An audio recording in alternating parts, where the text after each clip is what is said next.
सहनाववतु सहनौ भुनक्तु सह वीर्यं करवावहै तेजस्विनावधीतमस्तु मा विद्विषावहै।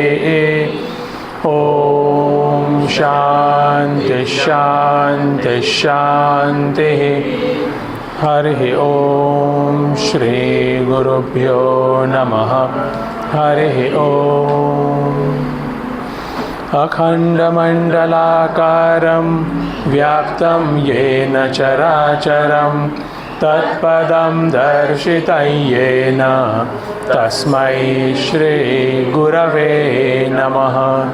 अज्ञानतिमिरान्धस्य ज्ञानाञ्जनशलाकया चक्षुरुन्मीलितं येन तस्मै श्रीगुरवे नमः। गुरुर्ब्रह्मा गुरुर्विष्णुः गुरुर्देवो महेश्वरः गुरुरेव परब्रह्म तस्मै श्रीगुरवे नमः। स्थावरं जङ्गमं व्याप्तं यत्किञ्चित् सचराचरं तत्पदं दर्शितं येन तस्मै श्रीगुरवे नमः। चिन्मयं व्यापि यत्सर्वं त्रैलोक्यं सचराचरं तत्पदं दर्शितं येन तस्मै श्रीगुरवे नमः। त्वमेव माता च पिता त्वमेव बन्धुश्च सखा त्वमेव विद्या द्रविणं त्वमेव सर्वं मम देवदेव त्वमेव सर्वं मम देवदेव। ॐ सदाशिवसमारम्भां शङ्कराचार्यमध्यमाम् अस्मदाचार्यपर्यन्तां वन्दे गुरुपरम्परां। श्रुतिस्मृतिपुराणानाम् आलयं करुणालयं नमामि भगवत्पादं शङ्करं लोकशङ्करं। शङ्करं शङ्कराचार्यं केशवं बादरायणं सूत्रभाष्यकृतौ वन्दे भगवन्तौ पुनः पुनः। ईश्वरो गुरुरात्मेति मूर्तिभेदविभागिने व्योमवद्व्याप्तदेहाय दक्षिणामूर्तये नमः। दक्षिणामूर्तये नमः। ॐ समस्तजनकल्याणे निरतं करुणामयं नमामि चिन्मयं देवं सद्गुरुं ब्रह्मविद्वरं सद्गुरुं ब्रह्मविद्वरम्।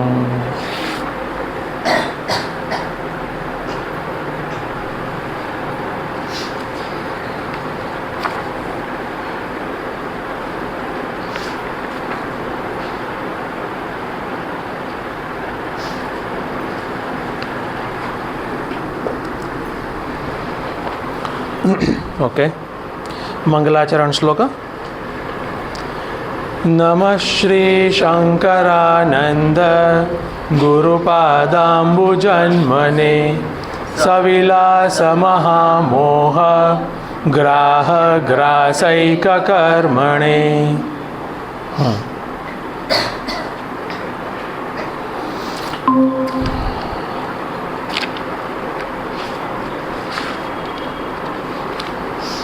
ઓકે, તો 40, 41 અને 42 સાથે બોલાશે.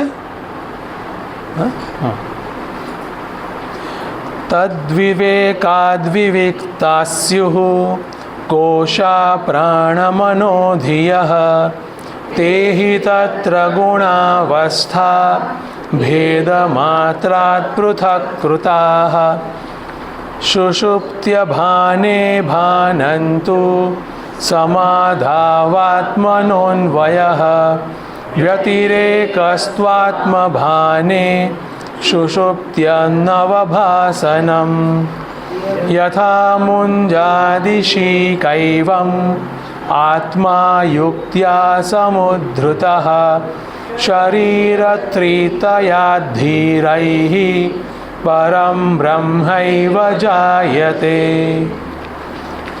અને 43 હે ને, એમાં આપણે પ્રવેશ થઈ ગયો છે ને, આપણે સાથે બોલી જઈએ. પરાપરાત્મનો રેવં યુક્ત્યા સંભાવિતૈકતા તત્વમસ્યાદિવાક્યૈઃ સા भागत्यागेन लक्ष्यते.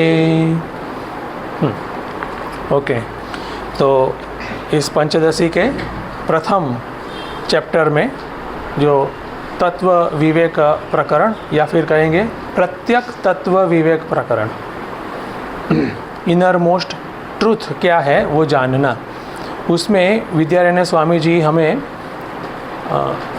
एक निश्चित प्रक्रिया से हमें आगे ले जा रहे हैं.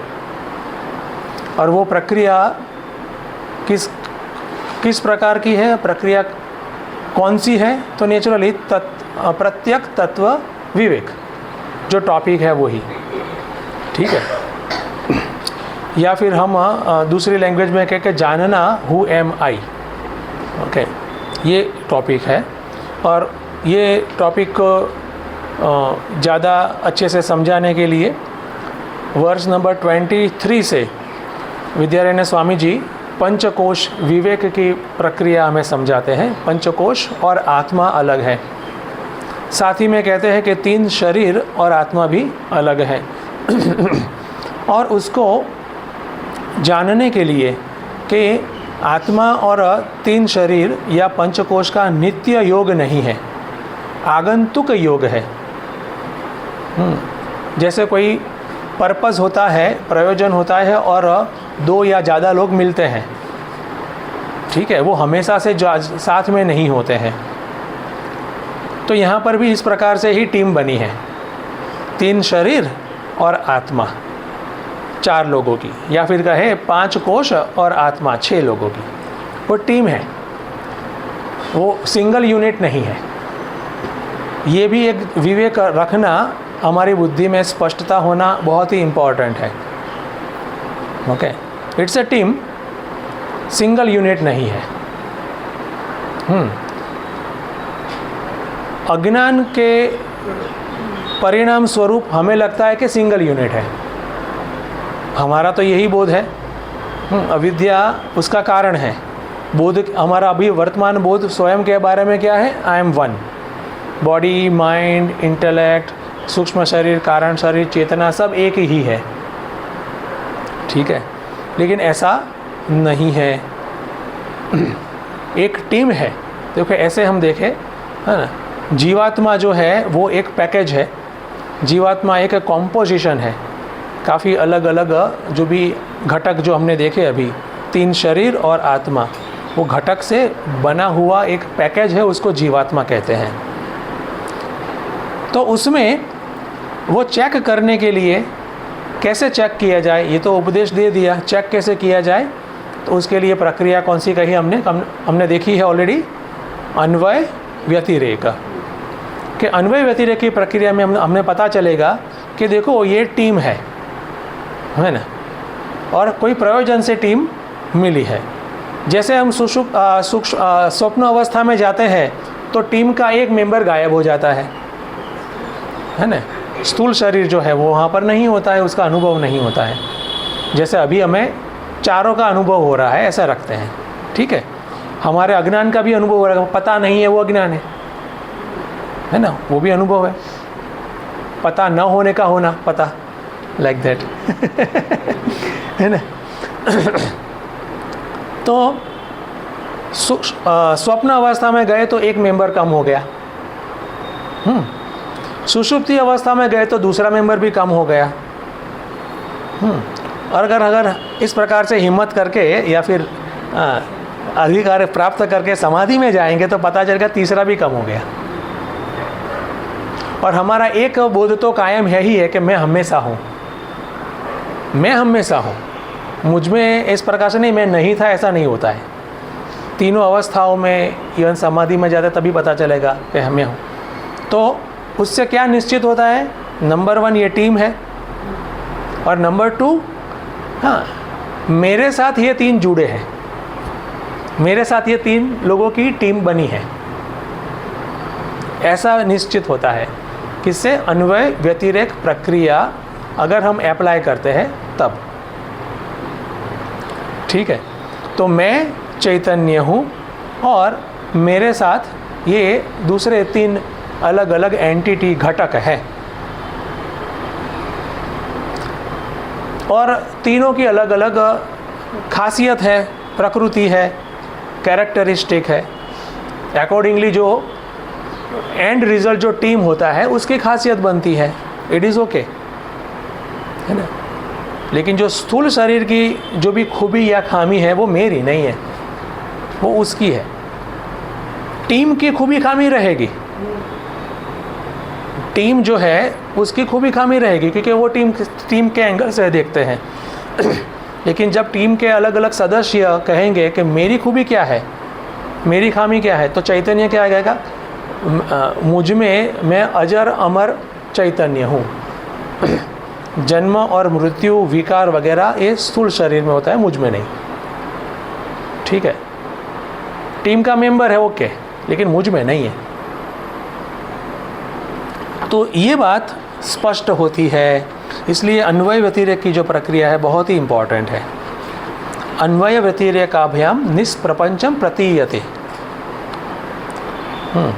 ओके, जो निष्प्रपंच है कौन है? चैतन्य ब्रह्म तत्व। हाँ, प्रति उसका ज्ञान होता है, उसका बोध होता है, स्पष्ट अलग से कर सकते हैं। और वो कहाँ करना है वो भी हमने देखा है, हमारी बुद्धि में। बाहर तो ऐसा क्या वैसा ही दिखेगा, कुछ फर्क विशेष नहीं दिखेगा। ज्ञान के परिणाम स्वरूप हमारा एटीट्यूड में जो परिवर्तन आएगा वो अलग बात है। As a part of the wisdom हम उसको अलग प्रकार से देखेंगे, लेकिन टीम वैसे की वैसी ही रहेगी। ओके, एक जैन मास्टर कहता था ऐसे, बहुत अच्छा बात की कि बिफोर रियलाइजेशन मैं जंगल में जाता था, लकड़े काटता था और वापस आश्रम में लाता था। आफ्टर आत्मज्ञान के बाद मैं जंगल में जाता हूँ, लकड़े काटता हूँ, आश्रम में लाता हूँ, उसमें कोई परिवर्तन नहीं। जो परिवर्तन है हमारी समझ में, उसके परिणाम स्वरूप जो अलग अलग हमारे भाव आते हैं, उसमें विचार आते हैं, उसमें बहुत बड़ा परिवर्तन होता है।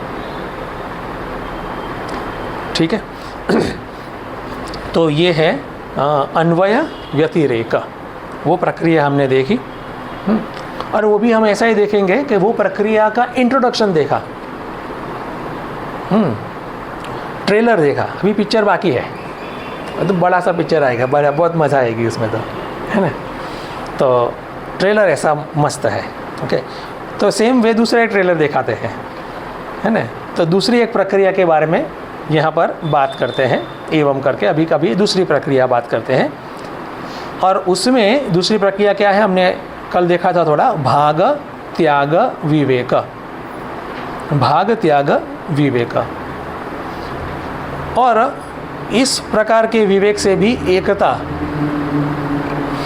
संभावित, एकता हो सकती है। एकता हम देख सकते हैं किसमें? जीवात्मा और परमात्मा ने। ठीक है, तो जीव और परमात्मा दोनों में एकता है। वो इस प्रकार की प्रक्रिया करेंगे तभी जाना जाएगा, वरना तादात्म्य बोध है, उसके परिणाम स्वरूप तो हमें ऐसा ही लगे कि मैं तो बेचारा हूँ, है ना, मैं तो कभी भी मेरे ऊपर तो कभी भी आफत गिर सकती है, नहीं बोलते हम, कभी भी कुछ भी हो सकता है ना। ये शरीर का ठिकाना नहीं, क्योंकि मैं शरीर के माध्यम से अपने आप को पहचानता हूँ, जानता हूँ. હું સડન સ્વિચ કરી નાખું છું ગુજરાતી. મેં જોયું કોઈ જજ છે નહીં. તો આવું છે.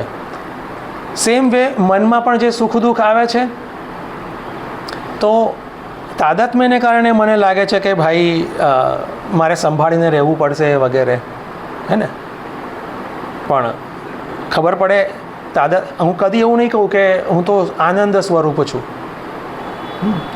અને અજ્ઞાન છે મારું એટલું અંદર, એટલું બધું ડીપ બેઠું છે, તો હું એમ નહીં કહું જ્ઞાન સ્વરૂપ છું. તો આની માટે અત્યંત આવશ્યક છે કે વિવેક આપણો થોડો વધારે પ્રબળ બને. પછી એ બાહ્ય રિલેટિવ જગતની બાબતોનો હોય, જેને સાંસારિક બાબતોનો હોય, એમાં પણ વિવેક અને વૈરાગ્ય અત્યંત આવશ્યક છે. અને પછી આ પ્રકારે ચિંતન કરવા માટે આપણે સક્ષમ બનીશું, અને ત્યારે આપણે આપણી જ બુદ્ધિમાં ચૈતન્ય અને શરીર, મન, બુદ્ધિ અથવા તો ત્રણ શરીરને અલગ પાડી શકીશું.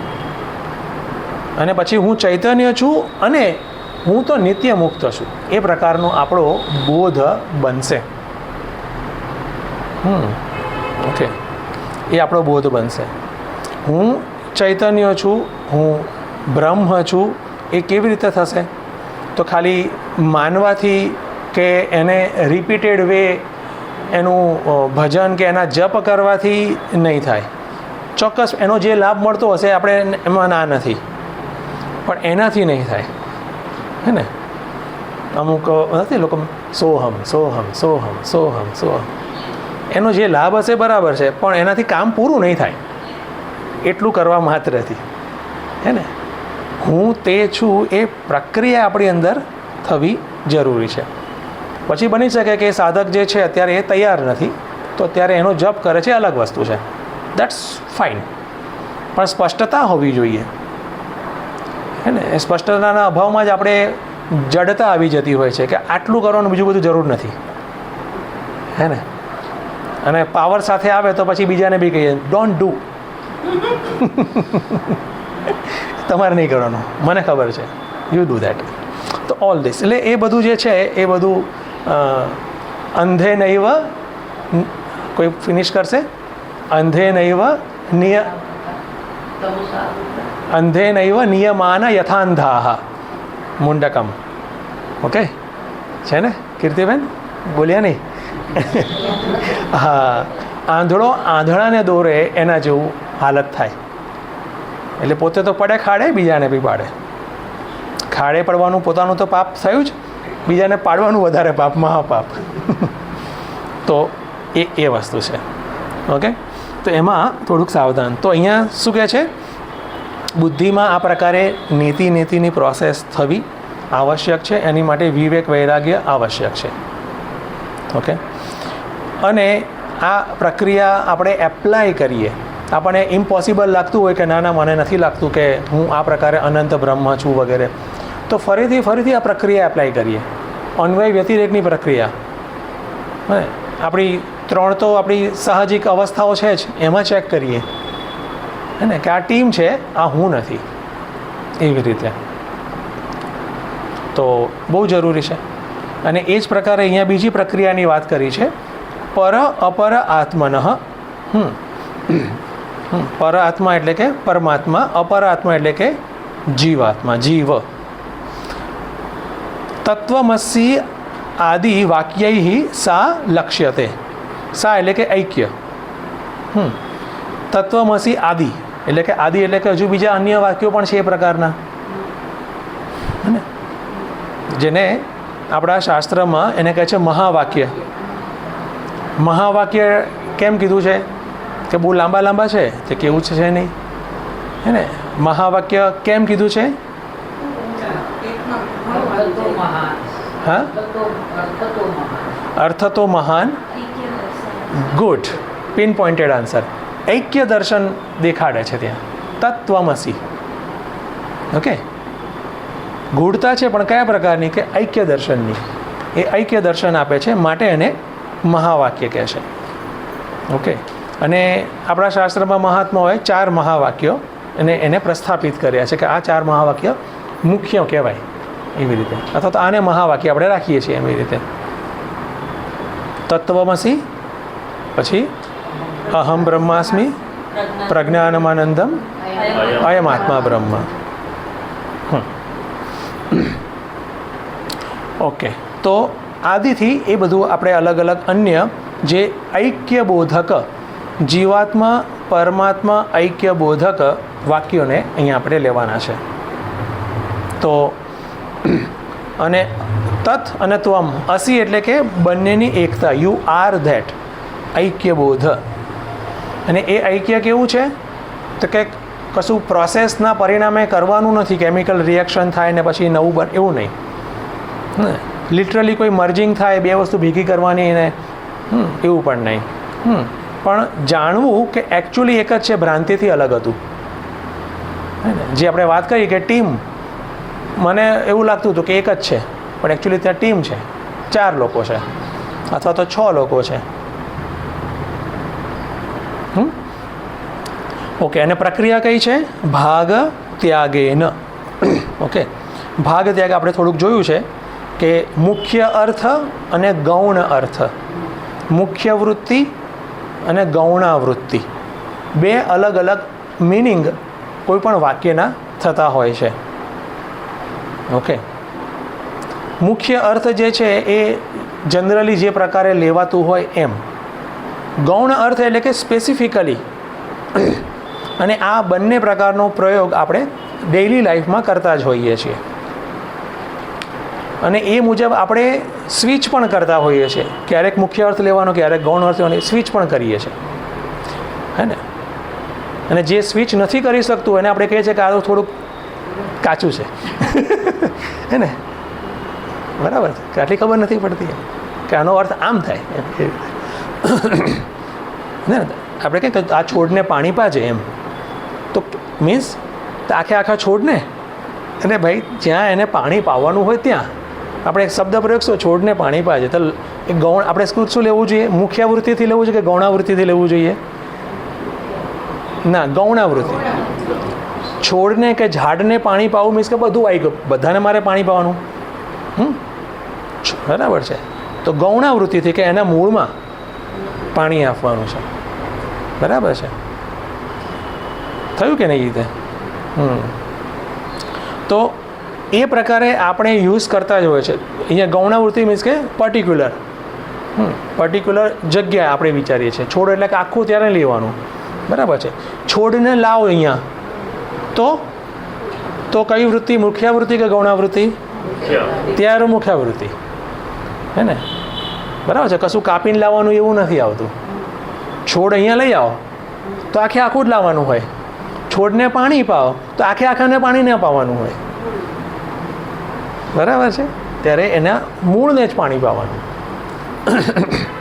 ઓકે, અને આ જેને ખબર નથી પડતી આપણે કહે છે આ તો લૂઝ છે થોડું, હે ને. એવું. તો ભાગ ત્યાગ આ પ્રક્રિયા આપણે કરતા જ હોઈએ છીએ. ભાગ ત્યાગની પ્રક્રિયા વી આર ડુઈંગ. ઓકે, એ બુદ્ધિની અંદર, આપણી જ સમજની અંદર જ બધી પ્રક્રિયા એ પ્રકારની થતી હોય છે કે કઈ બાબતને કયા અર્થને લેવો, નિશ્ચિત કરવો. ઓકે, એમાં જ્યારે આપણે કન્ફ્યુઝન થાય તો આપણે પછી એ નિર્ણય નથી લઈ શકતા કે આરો મુખ્ય કે ભાગ. પછી આપણે કોઈકને પૂછીએ કે આમાં કઈ રીતે શું જોવાનું, હે ને. કોઈ કામ પણ કીધું કે આ રૂમ ક્લીન કરી નાખજે, તો ધારો કે કન્ફ્યુઝન હોય તો પૂછીએ આપણે કઈ વસ્તુ, હે ને, વગેરે. તો એ પ્રકારે પોતાના વિશે પણ આપણને કન્ફ્યુઝન જ્યારે હોય, હે ને, એને તો શિષ્ય કહે છે. પોતાના વિશે કન્ફ્યુઝન વગરનો અજ્ઞાની જે હોય એને સંસારી કહે છે. એ મજામાં છે અને બધું એક જ છે એમ જ હોય ને, એમ કહે છે. જે ડાઉટફુલ કેસ છે એ શિષ્ય બને છે, હે ને. પછી બીજા બધા જે પણ એના ક્વોલિફિકેશન્સ જોઈએ, પણ આ મુખ્ય છે એમ, હે ને, આ પણ વન ઓફ ધ મેઇન્સ છે. તો એ પ્રકારે ભાગવૃત્તિ કે મુખ્ય વૃત્તિ આપણે યુઝ કરતા જ હોઈએ છીએ. હવે આપણે પોતાની વ્યક્તિત્વમાં વાત કરીએ. તો કહે છે કે તમે અહીંયા આવો, બરાબર છે, તો આપણે શું કહીશું? મુખ્ય વૃત્તિથી આખા ભાઈ અહીંયા તમે અહીંયા આવો.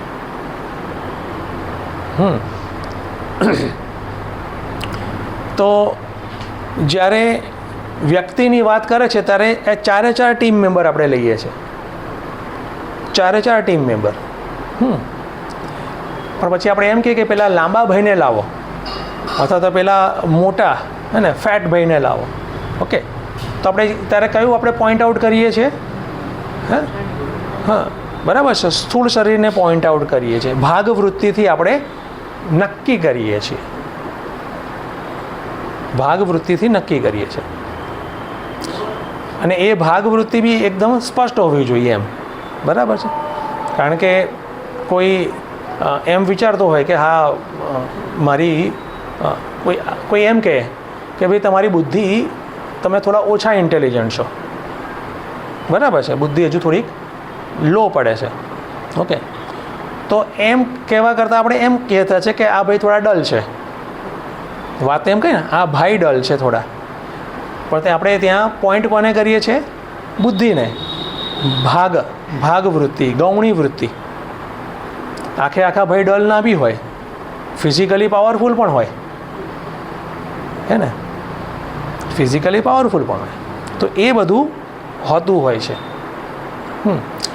એમ કહેવામાં આવે કે હું ઇન્ટેલિજન્ટ છું, હે ને, તો હું એટલે સ્થૂળ શરીર નહીં, બુદ્ધિ. તો ગૌણી વૃત્તિ થઈ ગઈ. એમ કહેવામાં આવે કે તમે સુંદર છો, હે ને, તો અગેન ગૌણી વૃત્તિ પણ સ્થૂળ શરીર. એમ કહેવામાં કે આમનો નેચર બહુ સારો છે, સૌમ્યત્વમ મન પ્રસાદ સૌમ્યત્વમ ભણ્યા છે ગીતામાં, હે ને. તો કે સૂક્ષ્મ શરીર એનું, હે ને, મન એનું ત્યાં પોઈન્ટ કર્યું છે. દેખાવે હોઈ શકે કદરૂપા હોય, દેખાવે હોઈ શકે એ બ્યુટીફુલ ના બી હોય, બરાબર છે, સ્થૂળ શરીરથી. તો ગૌણી વૃત્તિ એ પ્રકારે આપણે યુઝ કરીએ જ છીએ. તો વેદાંત એમ કહે છે, જ્યારે વેદાંત એમ કહે છે કે તમે અનંત છો, તો આપણે ગૌણી વૃત્તિ કઈ રીતે યુઝ કરવી જોઈએ? સ્થૂળ શરીર તરીકે, સૂક્ષ્મ શરીર તરીકે, કારણ શરીર તરીકે નહીં, ચૈતન્ય આત્મા તરીકે વાત થઈ રહી છે. એને પોઈન્ટ કરીને કહેવામાં આવે છે કે તમે અનંત છો. વેદાંત કહે છે તમે નિત્ય શુદ્ધ છો. તો સ્થૂળ શરીર, અરે તો ગંદકી જ છે, એમાં તો અંદર બહારમાં જો હંમેશા સાફ કરતા રહેવું પડે છે. સૂક્ષ્મ શરીર વીણો કેટલું અંદર પડેલું છે, કારણ શરીર જાતના સંસ્કારોને અજ્ઞાનને બધું. તો નિત્ય શુદ્ધ એટલે શું આવે? ક્યાં પોઈન્ટ કરવાનું? ચૈતન્ય. તો આ પ્રકારે આપણી સમજમાં આપણે જે પોઈન્ટર આપણે છે ને શિફ્ટ કરતા એકદમ સહજ રીતે ફાવવું જોઈએ. એટલે એમાં અત્યંત આવશ્યક છે કે આ ટીમ છે એ પ્રકારે જોવામાં આવે. 4 લોકો છે, પછી કોને પોઈન્ટ કરવામાં આવે છે એ જોવાનું, બરાબર છે. એ પ્રકારે જોવું જોઈશે. અને એને કહે છે ભાગ ત્યાગ. અને જ્યારે આ પ્રકારે વાત કરવામાં આવે કે તમે અનંત છો, તમે નિત્ય શુદ્ધ છો, હે ને, તો કેટલુંક રિમૂવ કરવાનું, ઇગ્નોર કરવાનું આપણી અંદરનો જ ભાગ, અને કેટલોક આપણી અંદરનો ભાગ જે છે એને રાખવાનો. 3 શરીરને આપણે ઇગ્નોર કરીશું અને ચૈતન્યને રાખીશું. કે મીન્સ આ એનો અર્થ આ. જ્યારે કહે કે તમે ઇન્ટેલિજન્ટ છો, તો આપણે શું કરીશું? સ્થૂળ શરીરને બે ઇગ્નોર કરીશું, બરાબર છે, એની આપણે વાત નથી કરતા. સૂક્ષ્મ શરીરની જ વાત છે કે હા આ ઇન્ટેલિજન્સ છે, બરાબર છે. કોઈ એમ કે ના તમે આમાં બુદ્ધિ નથી એમ, પણ એ કહે ના પણ હું સુંદર તો છું ને, પણ મારે અત્યારે બુદ્ધિનું કામ છે, ના પણ હું સુંદર તો છું ને. ગેટિંગ? તો એમાં બી ભાગ થાય છે પણ મિસમેચવાળો થાય છે. જ્યાં પોઈન્ટ કરવાનું ત્યાં નથી થતું. હે ને? આપણે એક જગ્યાએ સ્ટક છીએ. આસક્તિનું કારણ આનું પરિણામ આવું આવતું હોય છે.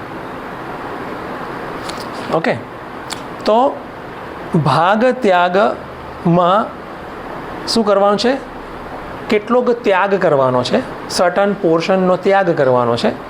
એના અર્થને એસર્ટેન કરવાની પ્રોસેસ માટે, એનો મિનિંગને જાણવામાં કેટલો પોર્શન આપણે એનો ત્યાગ એટલે કે રિજેક્ટ કરવાનો છે, ઇગ્નોર કરવાનો છે, અને કેટલોક પોર્શન આપણે હાઇલાઇટ કરવાનો છે. ઓકે, એ પ્રોસેસ આપણે આપણી અંદર કરીએ એને કહેવાય ભાગ ત્યાગ વિવેક. ઓકે, ભાગ ત્યાગ વિવેક. તો અહીંયા આ શ્લોકમાં આપણે ઇન્ટ્રોડક્શનમાં કહે છે કે આ પ્રકારે થઈ શકશે. ભાગ ત્યાગથી અને મહાવાક્યનું અનુસંધાન કરવાથી ઐક્યબોધ આપણને મળશે. Okay, clear? આગળ વધીએ. 44. જગતો યદુપાદાનમ માયામાદાય તામસીમ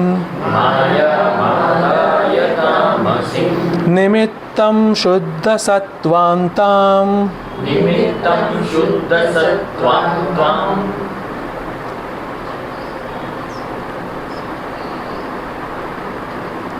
ઉચ્યતે બ્રહ્મ તદ્ગિરા.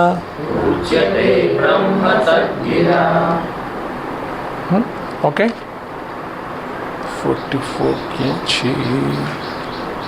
હા, સાથે આપણે બોલી લઈએ પહેલાં. એક જ બેઠો, હું થોડું જોતો હતો. ઓકે, ઠીક છે. જગતો યદુપાદાનમ માયામાદાય તામસીમ નિમિત્તં શુદ્ધ સત્વાં તામ ઉચ્યતે બ્રહ્મ તદ્ગિરા. હવે આ શ્લોકમાં પદચ્છેદ અને અન્વય. તો જગત યત ઉપાદાનમ માયામ આદાય તામસીમ નિમિત્તમ શુદ્ધ સત્વામ તામ ઉચ્યતે બ્રહ્મ તદ્ગિરા. ઠીક છે હરેશભાઈ? પ્રયાસ થાય છે ને?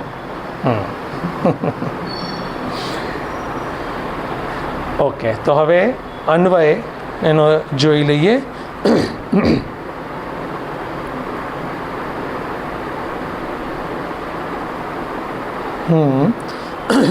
યત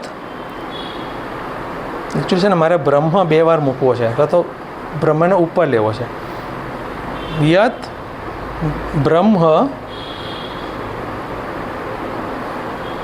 તામસીમ માયામ આદાય જગત ઉપાદાનમ. આટલું બરાબર છે. યત અગેન બ્રહ્મ તામસીમ માયામ આદાય જગત ઉપાદાનમ. પછી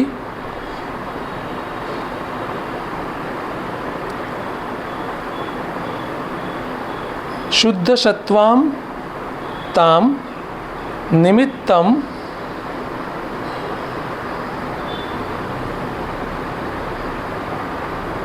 તદ્ગિરા બ્રહ્મ તદ્ગિરા ઉચ્યતે. ક્લિયર થયું?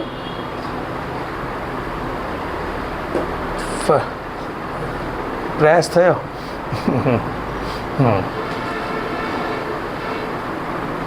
ઓકે, તો લાઇન 1નું એક છે સ્ટેટમેન્ટ અને લાઇન 2નું એક અન્ય સ્ટેટમેન્ટ છે.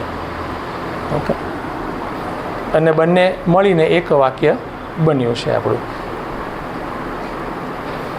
ઓકે, તો આગળ જઈએ. હવે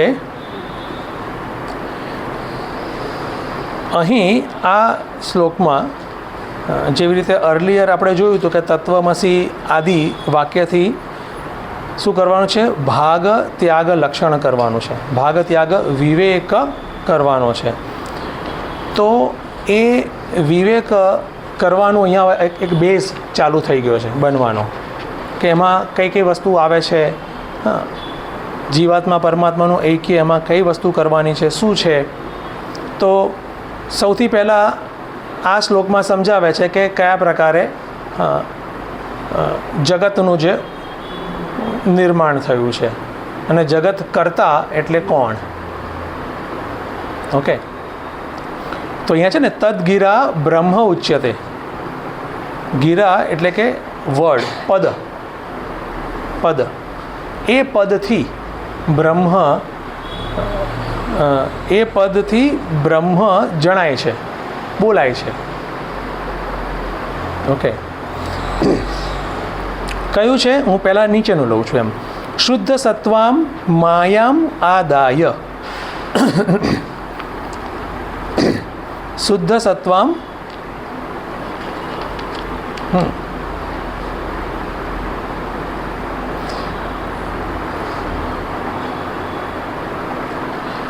અગેન માયા પણ પાછી શુદ્ધ સત્વ છે. ઓકે, માયા એટલે આપણે શું જોયું છે અર્લિયર? માયા એટલે પ્રકૃતિનો કયો અંશ? હા, સત્વ, સત્વ પ્રધાન પ્રકૃતિ. સત્વ પ્રધાન પ્રકૃતિ થયું, બરાબર છે.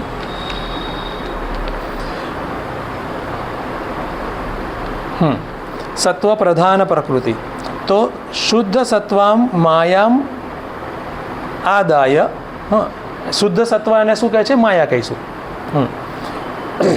કે જેની અંદર ઉત્કૃષ્ટ બધા ગુણ છે,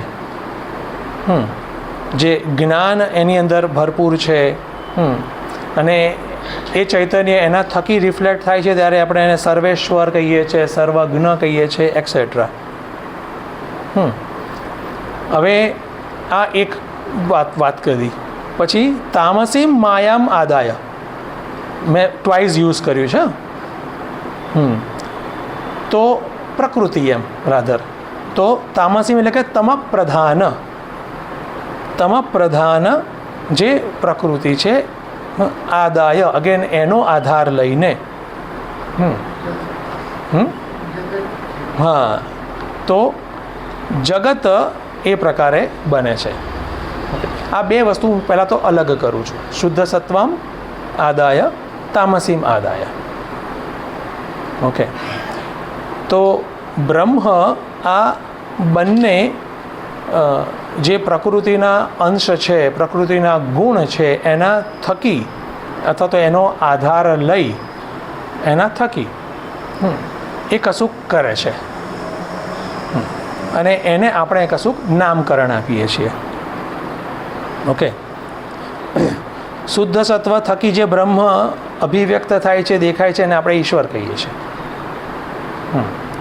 અને એ જે ઈશ્વર જે છે એ જગતની રચના કરે છે, અને જે મટીરિયલ છે, રો મટીરિયલ, એ કયું છે?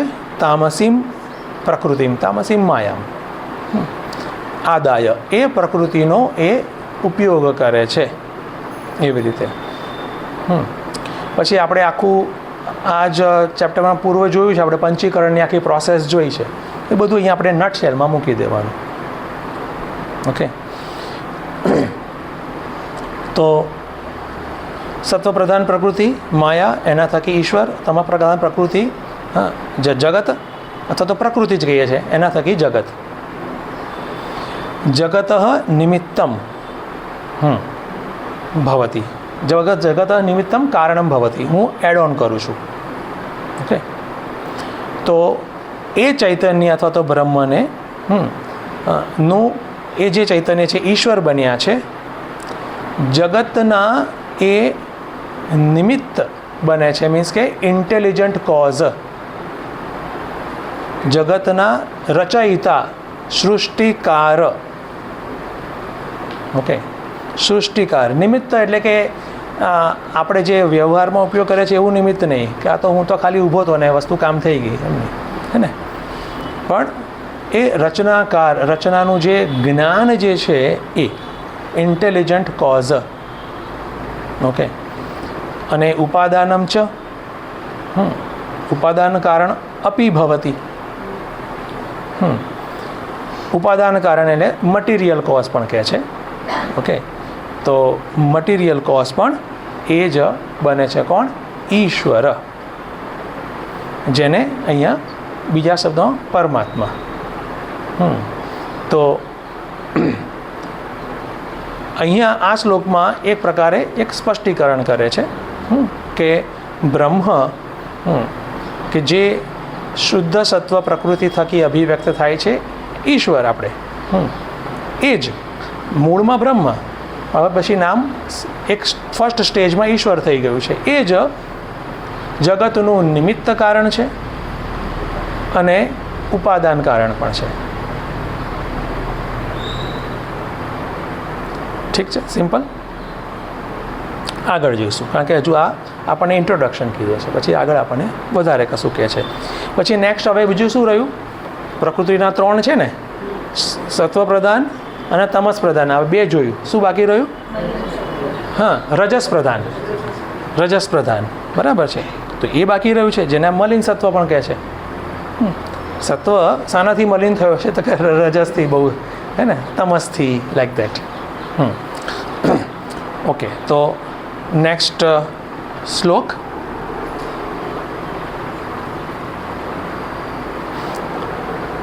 યદા મલિન સત્વામ તામ કામ કર્માદિદૂષિતામ આદત્તે તત્પરમ બ્રહ્મ ત્વં પદેન તદોચ્યતે.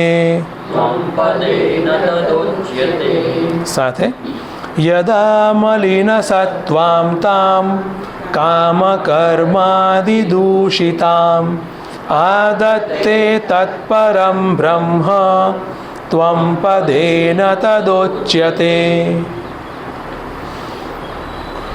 ઓકે, અહીંયા પણ હવે પદચ્છેદ. યદા મલિન સત્વામ તામ સળંગ જ જશે, પણ કામ કર્માદિ દૂષિતમ,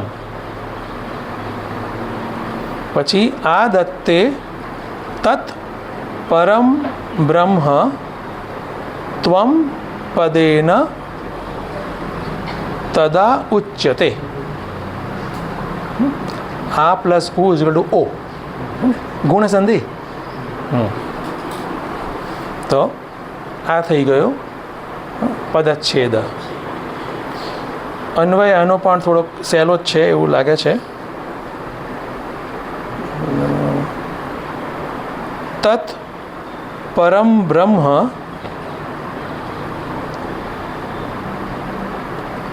યદા મલિન સત્વામ કામ કર્માદિ દૂષિતામ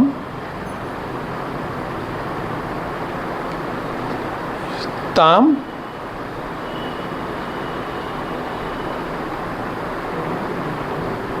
આદત્તે તદા ત્વમ પદેન ઉચ્યતે. ઠીક છે, ફરીથી કરી દઉં. તત પરમ બ્રહ્મ યદા મલિન સત્વામ કામ કર્માદિ દૂષિતામ તામ આદત્તે તદા ત્વમ પદેન ઉચ્યતે. બેસે છે? ઓકે, કહો છો તો બેસતું હશે.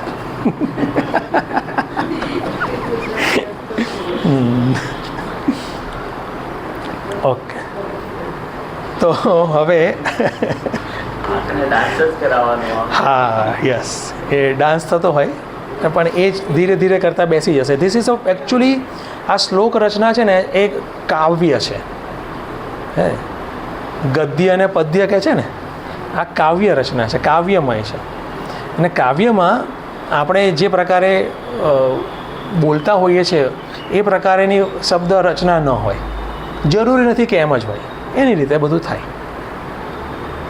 ઓકે, તો એ પ્રકારે આપણે એને ડીકોડ કરીએ છીએ. ગદ્યમાંથી પદ્ય અને પદ્યમાંથી ગદ્ય, બધું ફાવતું હોય તો વધારે સારું પડે. ઓકે, તો અહીંયા અગેન તત્વમ અસી, એમાં આપણે લાસ્ટ જે શ્લોક છે એમાં કયું પદ જોયેલું? તત્પદ. અને અહીંયા આ શ્લોકમાં આવે છે ત્વમ પદ. ઓકે, તો એ ત્વમ પદનું અહીંયા વાત કરે છે. અને ત્વમ પદ એટલે કે જીવાત્મા. અને જીવાત્મા એટલે આપણે જોયું છે પેકેજ. ઓકે, 4 વસ્તુ અંદર છે. એટલે હું મારી જાતને એક વ્યક્તિ તરીકે માનું છું તો મારી અંદર 4 બાબતો છે, એમ રાખવાનું છે, એક નહીં. તો એનું થોડું ડાયસેક્શન કરે છે, એને થોડું ખોલે છે અહીંયા આ શ્લોકમાં. શું કહે છે? મલિન સત્વામ તામ બીજી રીતે કરું છું, પરમ બ્રહ્મ તામ આદત્તે. ઓકે, મલિન સત્વામ એટલે કે અગેન રજસ પ્રધાન પ્રકૃતિ, જેને અથવા તો બીજા શબ્દમાં આપણે કહીએ છીએ અવિદ્યા. ઓકે, આ દત્તે એસોસિએટ, એની સાથે સંલગ્ન થાય છે, જોડાય છે, એની સાથે ઊભું છે. હે ને?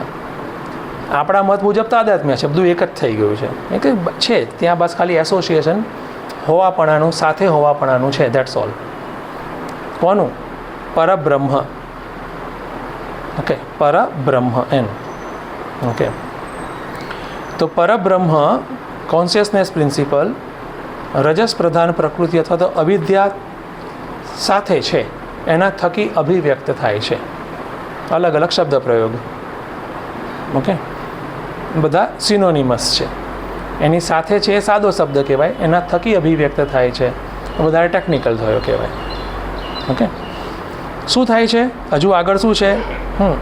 બ્રહ્મ અને અવિદ્યા બંને હવે સાથે છે, તો જે એના પરિણામે જે એન્ડ પ્રોડક્ટ દેખાય છે એ કેવો છે? કામ કર્માદિ દૂષિતામ. દૂષિત છે, એમાં હવે ગંદકી છે. દૂષિતામ, કન્ટામિનેટેડ. શું છે? કામ કર્માદિ. કામ, અલગ અલગ પ્રકારની ઈચ્છાઓ. મનુષ્ય આપણે કહીએ કે જીવન પતી જાય, ઈચ્છાઓ ના પતે. અને સાથે સાથે કર્મ, એટલી ઈચ્છાઓ ના ચાલે. ઈચ્છા આપણને કમ્પેલ કરે છે કર્મ માટે પણ. ઓકે, ફોર્સ કરે છે કર્મ માટે પણ. તો ચૈતન્ય જ્યારે આ પ્રકારે અભિવ્યક્ત થાય છે તો નેચરલી જે એન્ડ પ્રોડક્ટ જે જીવાત્મા છે, કામ કર્માદિ દૂષિતામ. અને એ દૂષણ, દોષ એટલો બધો ડીપ લાગે આપણને. તો એવું કહેવામાં આવે કે તમે નિત્ય શુદ્ધ બુદ્ધ મુક્ત આત્મા છો, તો આપણને આમ ઝાટકો લાગે કે ખરેખર આટલું બધું ના હોય, એમ થોડું વ્યાજબી કહો. હે ને? તમે સારા માણસ એવું કે બરાબર છે, હે ને? એટલું બધું આપણને અંદરથી લાગે. કેમ કે આ એક ડીપલી અંદર પડેલી બાબત છે. અવિદ્યાને કારણે એ જરા પણ એક્સેપ્ટ થાય એવું લાગતું જ નથી. જરા પણ.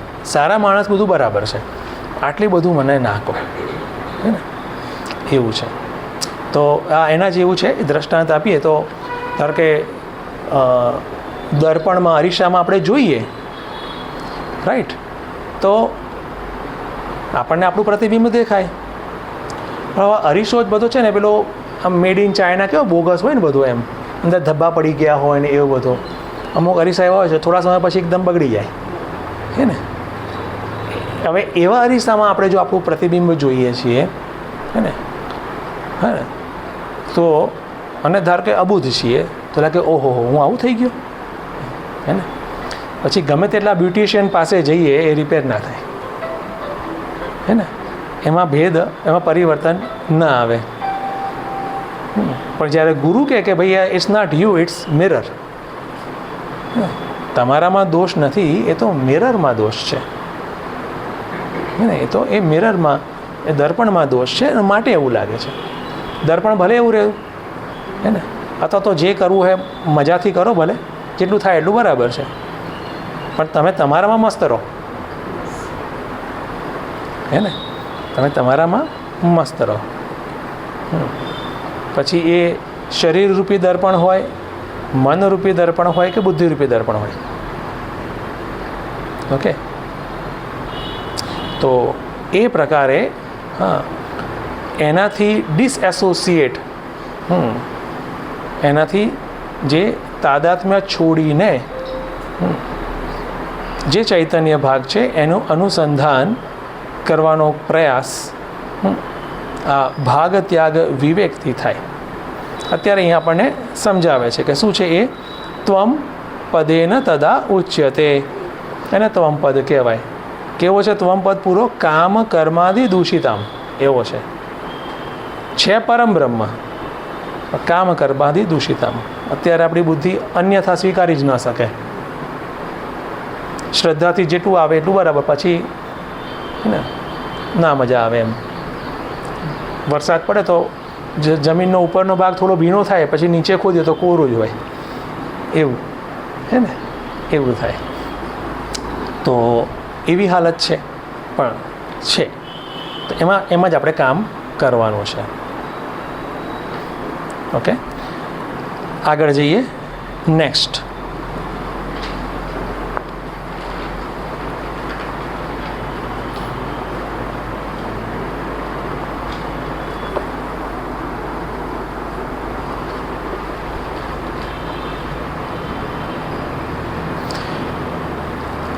फोर्टी-6 त्रितयीमपि तां मुक्त्वा परस्परविरोधिनीम् अखण्डं सच्चिदानन्दं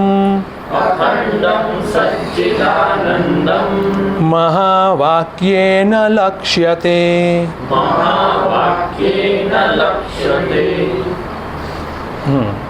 ઓકે, તો અહીંયા હવે પદચ્છેદ અને અન્વય જોઈ લઈએ. ત્રિતયીમ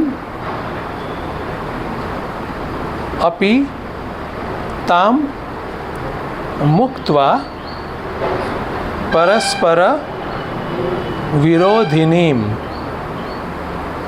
અખંડમ સચ્ચિદાનંદમ મહાવાક્યેન લક્ષ્યતે. કંઈ ખાસ કર્યું જ નથી મેં. આમાં બધાને આવડી જશે.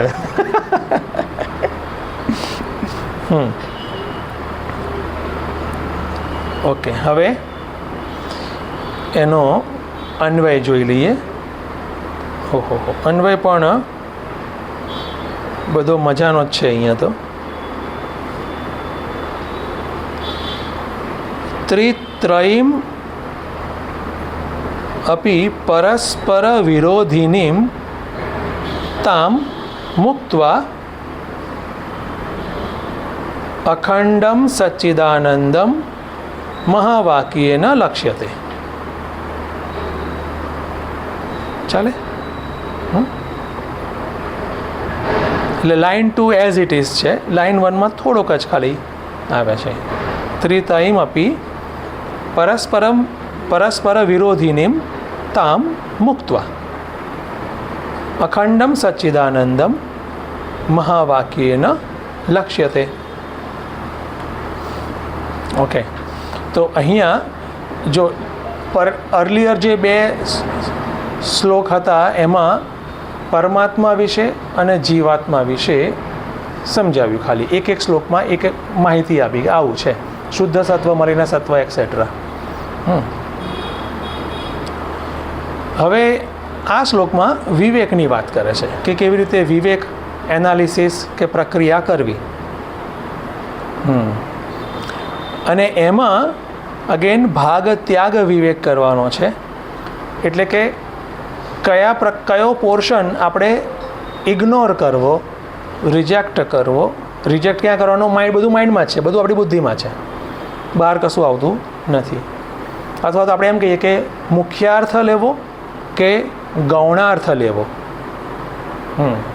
મુખ્ય વૃત્તિ લેવી કે ગૌણી વૃત્તિ લેવી, એ આપણે અહીંયા હવે જોવાનું છે.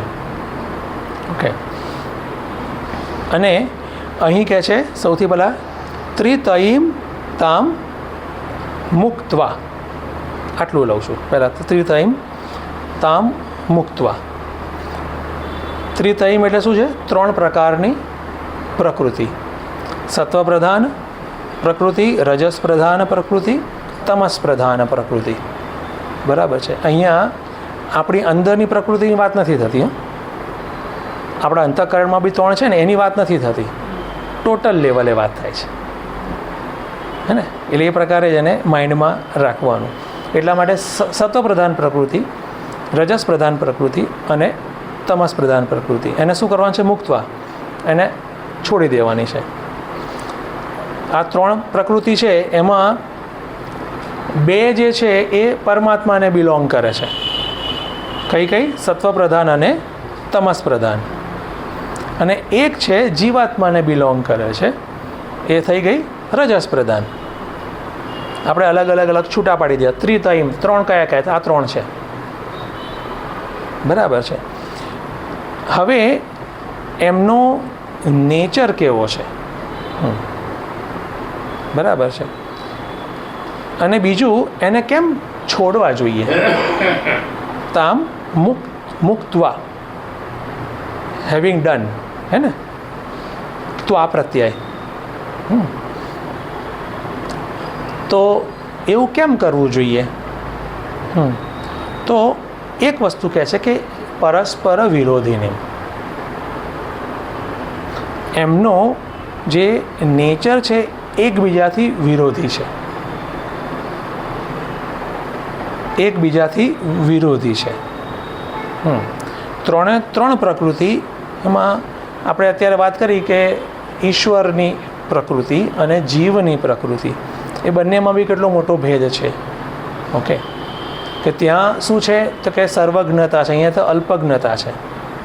આ બિચારો છે જીવ, અને ઈશ્વર એ સ્વામી છે. એટલો બધો મોટો કોન્ટ્રાસ્ટ છે, 180 ડિગ્રી જેવો.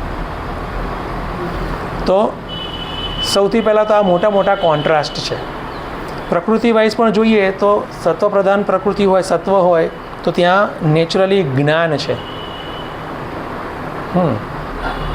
રજસ પ્રધાન પ્રકૃતિમાં એક્ટિવિટી છે, એક્શન. અને તમસ પ્રધાન પ્રકૃતિમાં ઇનર્શિયા છે. આ બંનેનો અભાવ છે.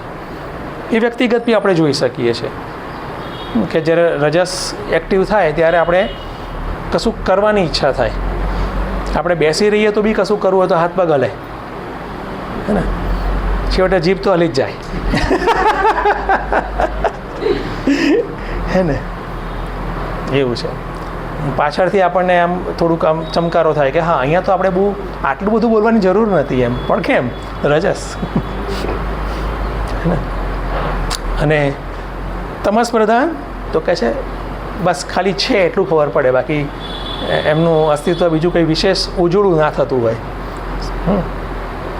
તો એ જો આ પરસ્પર વિરોધ છે, વિરોધ અથવા એકબીજાથી યુનિક છે, અલગ છે. ઓકે.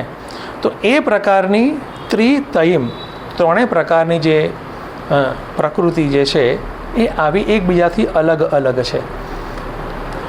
અને હવે એ પ્રકૃતિવાલા એની વાત કરીએ તો જીવ અને ઈશ્વર, એમાં પણ આવું જ છે, હે ને? એક સ્વામી છે, બીજો દાસ છે, એક પોતાને અનંત તરીકે જોવે છે, બીજાને પોતાને એકદમ બિચારા નાના તરીકે જોવે છે, અલ્પજ્ઞ, સર્વજ્ઞ, એક્સેટ્રા એક્સેટ્રા. તો એ બધા પણ ત્યાં વિરોધાભાસી જે પ્રકૃતિઓ અથવા તો કેરેક્ટરિસ્ટિક્સ છે.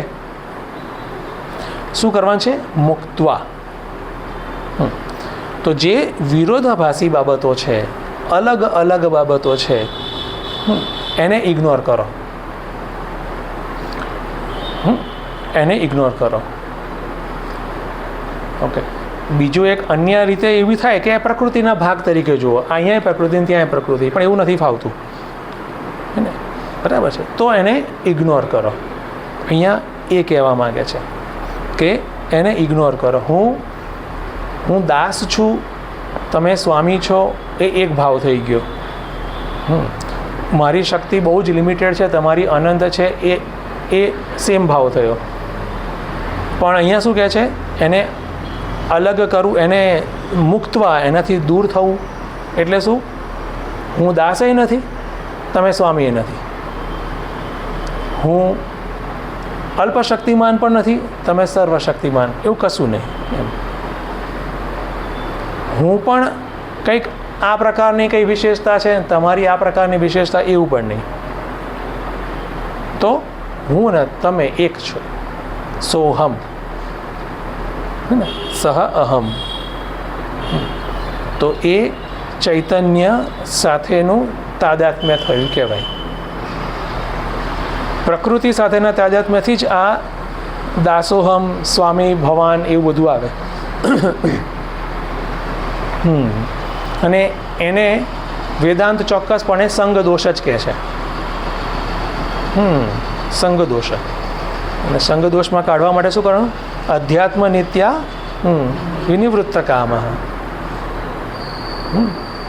બરાબર છે. અને સંગ દોષથી જીતેલા છે. જીતા સંગ દોષા. ઠીક છે. તો દેટ ઇઝ નેસેસરી. તો હું આ ત્રણ શરીર પણ નથી, હું ચૈતન્ય છું. તો ત્રણ શરીરનો જે ભાગ જે છે એ પ્રકૃતિનો છે, એનો મુક્તવા, એને અલગ કરી, એને ત્યાગ કર્યો. ફોકસ ક્યાં કર્યું? ગૌણી વૃત્તિથી ચૈતન્ય ભાગ ઉપર. જેવો મેં મારામાં ફોકસ કર્યો, નેચરલી શું આવ્યું? એઝ એ રિઝલ્ટ અખંડમ સચ્ચિદાનંદમ નિત્ય પૂર્ણ ચૈતન્ય, એનો બોધ થયો અસી રૂપે. તત સત, ચિત્ત અને આનંદ રૂપે બોધ થયો. જીવાત્મા અને પરમાત્મા. તો જીવ બી કાઢી નાખો અને પરમ બી કાઢી નાખો. શું રહ્યું? આત્મા. એ જ છે ચૈતન્ય, સચ્ચિદાનંદ. અને એ કેવો છે? અખંડ. અખંડ. ઓકે. અને એ કેવી રીતે આપણને એનો બોધ મળી શકે?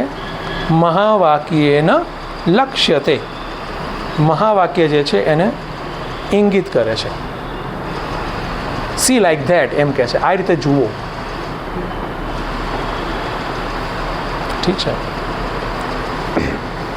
ઓકે. આ એક મેઇન વસ્તુ છે. તો ફરીથી ત્રણે જે પ્રકૃતિના ત્રણ અલગ અલગ ગુણ છે, પછી જીવમાં હોય કે પરમાત્મામાં હોય, જે પોર્શન જ્યાં હોય, એને હું ઇગ્નોર કરું છું. મુક્તવા એટલે કે એને ઇગ્નોર કરું છું, એનો હું ત્યાગ કરું છું. મુખ્ય વૃત્તિથી તો નહીં જ મેળ પડે. મુખ્ય વૃત્તિથી તો હું દાસ છું ને તમે સ્વામી છો. ગૌણી વૃત્તિથી જો હું જોઉં તો તમે અને હું એક છીએ. ચૈતન્ય અખંડ સચ્ચિદાનંદ છે, એ પ્રકારે કહી શકાય. ઠીક છે. તો આ અહીંયા એક અગેન ઇન્ટ્રોડક્શન એ પ્રકારે આપ્યું છે. જે રીતે અન્વય વ્યતિરેકનું આપણું અહીંયા ભાગ ત્યાગનું આપ્યું. ઓકે. અહીંયા સુધી રાખીએ. થોડોક સમય છે, એમાં કોઈ પ્રશ્ન હોય તો. એક તો છે જ પૂજા.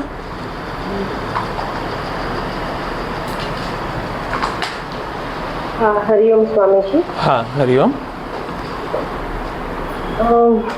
સ્વામીજી, આપણે શ્લોક 45 માં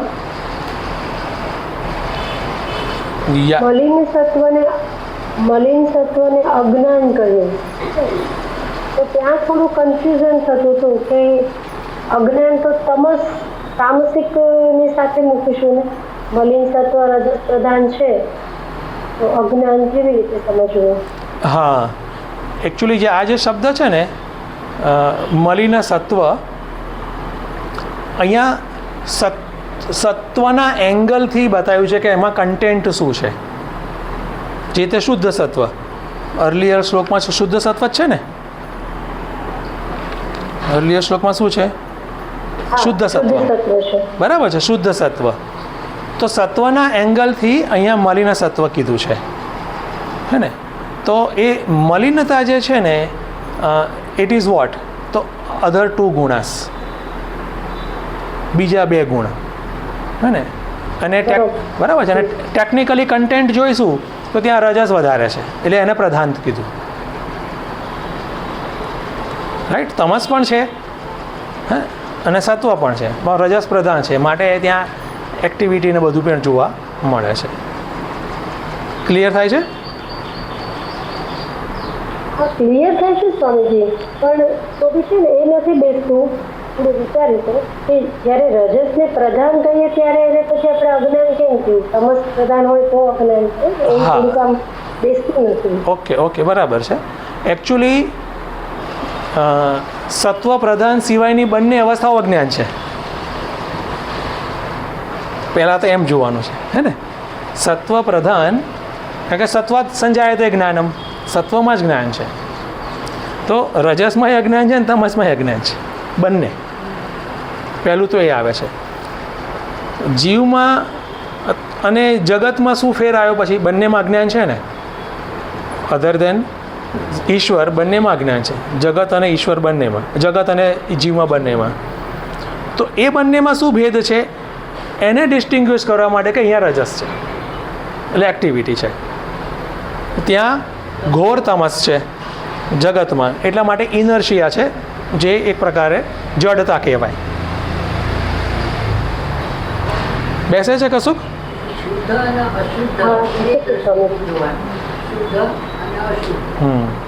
શું કીધું પૂજા?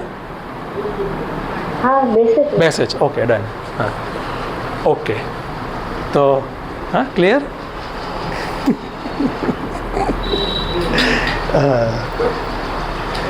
સારું.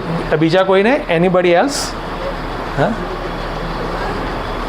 એની ક્વેશ્ચન અથવા તો કોઈને કશું બીજું કશું કહેવું હોય? સર્વમ સ્પષ્ટમ, એવું હું તો જોઉં ને, એ તો જોઉં, હે ને. સર્વમ સ્પષ્ટમ, વેરી ગુડ. ઓકે. હા, યસ પૂજા. હા, એક શ્લોક નંબર 44માં આમ તો આપણે ઉપાદાન અને નિમિત્તને સમજાવ્યું, પણ સમજવા માટે જ્યારે હું અન્વય કરતી હતી ત્યારે મેં આવી રીતે પણ જોયું હતું કે યત બ્રહ્મ તામસીમ માયામ આદાય જગત ઉપાદાનમ ભવ.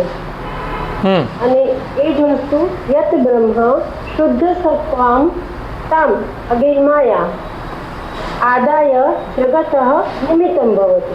એ રીતે સમજવાનું. બરાબર છે. અલગ અલગ છૂટું સરસ પાડી દીધું. બરાબર છે.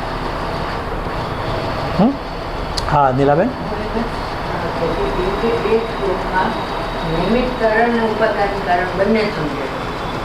બરાબર છે. બ્રહ્મ નિમિત્ત કઈ રીતે સત્વને સાથે રાખે. સત્વ, હા. અને તમસ અને મલિન સત્વ છે જગત અને જીવની. એટલે ઉપાદાન શું છે? ત્યાં પ્રકૃતિ મલિન સત્વ, ઉપાદાન મલિન, નિમિત્ત સ્વયંભૂ. તામસિક. હા, એટલે જગતમાં આપણે હમણાં એવું જોયું ને કે બે જ ભાગે જોવો, સત્વ એટલે કે શુદ્ધ અને મલિન. એમ જુઓ તો જીવ અને જગતની રચના થઈ છે એ મલિન. પ્રકૃતિની રીતે જુઓ તો જગત તમસ, જીવ છે એ રજસ. પણ શુદ્ધ અને મલિન એવા જ બે ભાગ પાડીએ તો ઈશ્વર અને જીવ જગત એમ થઈ જશે, હે ને? જીવ જગત, બરાબર છે. એ બી એટલે એ ઉપાદાન શબ્દ ત્યાં જે શ્લોકમાં આવ્યો છે, એ બહુ સરસ ઇંગિત કરે. હા, બરાબર છે. એ ઉપાદાન બીજું કશું જ નહીં. ઓકે, હા, વન મોર, વીણાબેન. હા, નીલાબેનની વાતને તમે કહીને સંભળાવો ને, સંભળાયું નથી બરાબર. ઓકે, એટલે આ જે શ્લોકમાં ઉપાદાન કારણ અને નિમિત્ત કારણ જે વાત કરી ને, એમાં એક નીલાબેન પોતાનો વ્યૂ મૂકતા હતા કે શુદ્ધ સત્વ જે છે એનાથી એ જ એસ્પેક્ટ જે છે એ નિમિત્ત કારણ બને છે, અને જે મલિન સત્વ જે છે એમાં તામસિક ભાગ જે છે, તમસ એસ્પેક્ટ, તમસ પ્રધાન, હે ને, એ જગતનું ઉપાદાન કારણ બને છે. બસ એ વસ્તુ એ રીતે. એટલે મોટા આમ બે સબ ડિવિઝન કરી શકાય, શુદ્ધ સત્વ અને મલિન સત્વ. પણ મલિન સત્વમાં રજસ પ્રધાન પણ આવે છે અને તમસ પ્રધાન પણ આવે છે. તો તમસ પ્રધાન દ્વારા જગત બને છે, ઉપાદાન કારણ જગતનું એ તમસ પ્રધાન પ્રકૃતિ બને છે. બસ એ પ્રકારે એટલે એક સમાપત થયું હતું અન્ય રીતે એમ. ઓકે, હા. હા,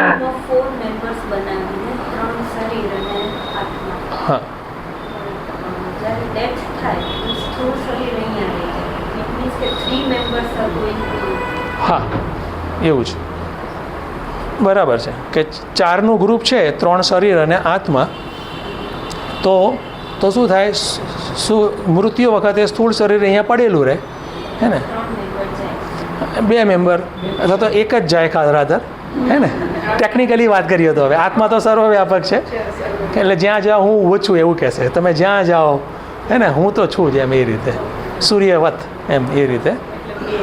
હા, અને આમ ટેકનિકલી એક કહેતા હોઈએ છે, બરાબર છે, કે જે સૂક્ષ્મ શરીર જતું હોય છે એ પ્રકારે, એવું રીતે આપણે ચાર મેમ્બર છે, એટલે 3 બોડી અને 1 આત્મા. એટલે આપણે પોતાની અંદર આ 4 છે એમ જોવાનું, એ બેટર છે, 1 છે એની જગ્યાએ. ઓકે, આટલું રાખીએ અને હવે ગુરુદેવની આરતી કરીશું.